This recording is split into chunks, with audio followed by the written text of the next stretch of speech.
Le llamaban el arañero, porque cuando su abuela hacía arañas, salía corriendo a venderlas. ¿Que a dónde iba a venderlas? Por todas partes, donde sea, aunque había sitios mejores que otros. ¡Muchacho! Y este es él, Hugo, y esta es su historia. Cuentos del arañero.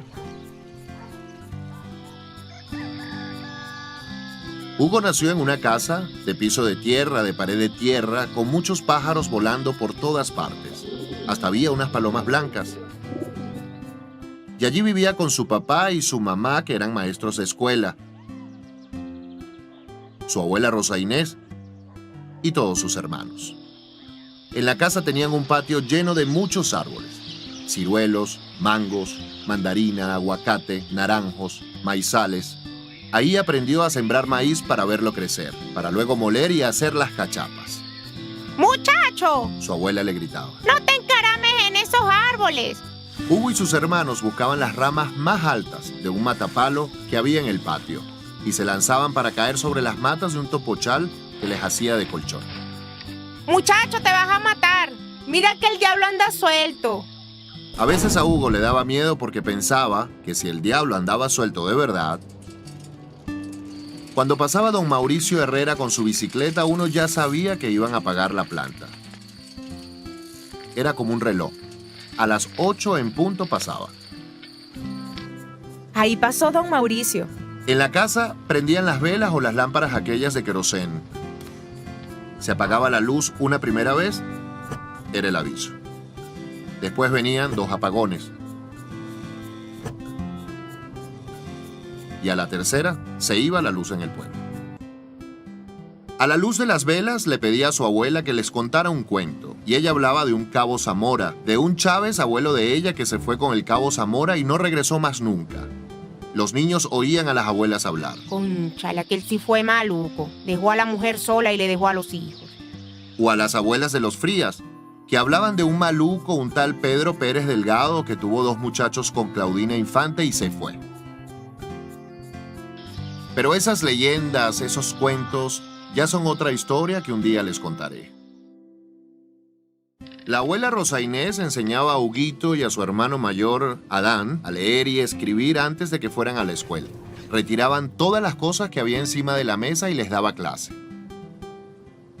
La abuela les enseñó la pasión por la lectura, por la escritura, la buena ortografía. Fue su primera maestra. Cuentos del arañero. El papá de Hugo, que era maestro por allá, en un monte, para que nadie creyese que había favoritismo, le revisaba la tarea 1 y 3 veces. A veces, Hugo reclamaba justicia, pero su papá le respondía: cuando no saques un 20, considérate raspado.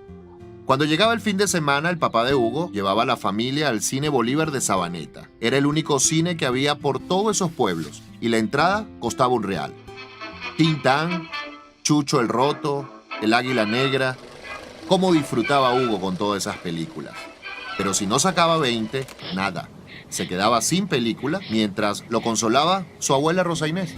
Un día el papá de Hugo llegó a casa con una enciclopedia. Era francesa y tenía muchos tomos. Filosofía, matemática. Hugo se bebía las páginas. Era un niño, pero no podía dejar de leer esos tomos.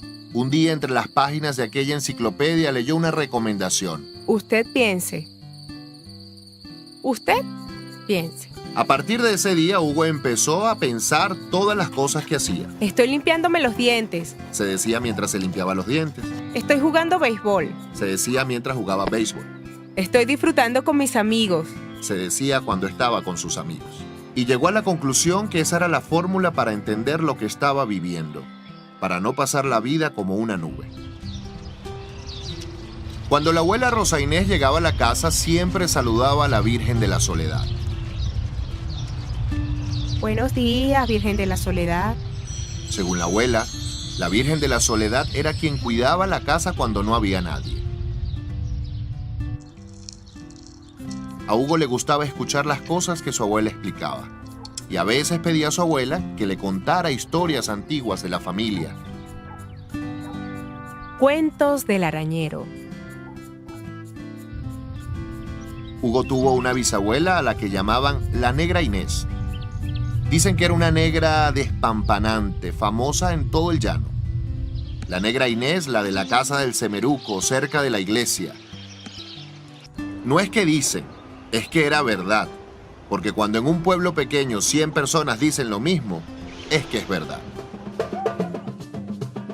La Negra Inés era hija de un africano que pasó por aquellos llanos, un africano de los mandingas. Así que a Hugo le gustaba pensar que él también era uno de ellos, un mandinga pues. Y así se imaginaba que conocía al tatarabuelo, del que nunca sabría su nombre. Cuando Hugo jugaba con sus amigos lo tenía muy claro, él no quería ser Tarzán, él quería ser Barú, el hombre de la selva. Barú era africano y se imaginaba saltando de árbol en árbol entre lianas gritando ¡Barú! Así pues, la Negra Inés tuvo 2 hijos con un italiano que llegó al llano, Rosa Inés y Ramón. Hugo sentía una especial admiración por su tío Ramón, porque siendo un bebé, le había salvado de ser comido por un atragavenado. A machetazos mató la bicha que hacía días que se comía las gallinas. Una vez muerta, la colgaron del techo y llegaba hasta el suelo, y ancha como un caucho de carro.